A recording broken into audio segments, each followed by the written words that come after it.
I went to the store to buy a shoe rack to put in my closet. A small shoe rack cost $45. I would have needed three of them.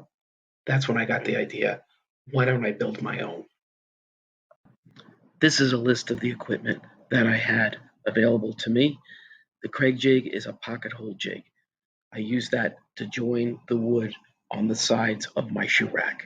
I'll put a link in the description if you'd like to check it out for yourself. Here is a list of the lumber that I bought and how much it cost. I bought the cheapest lumber there is at Lowe's. They're called fairing strips.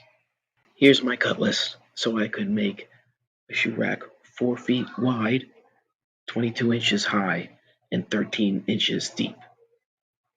Once I cut all the wood, now it was time to do my pocket holes for the sides of my shoe rack. As you can see here, I made 3 shelves. These 6-inch 1x3s were in between those 22-inch 1x3s. And once I did one side, I went ahead and put it on top for the second side so they would be even when I was going to go ahead and put the shelves on top.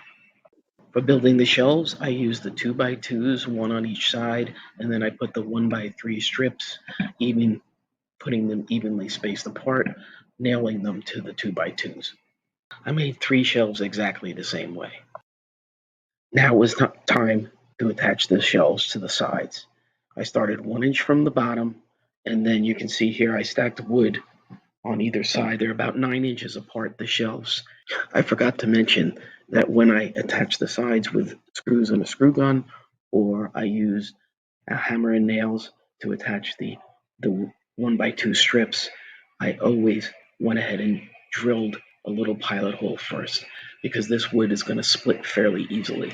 The other thing I ended up deciding to do was paint it. I probably should have painted everything before I went ahead and assembled it, but I made that as a last minute decision.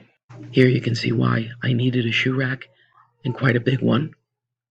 And here is the final outcome. I'm happy with what I did. I wish you luck in your projects, and if you haven't subscribed already, please, if you don't mind, that would be awesome. No matter what, have a wonderful day, and thanks for watching.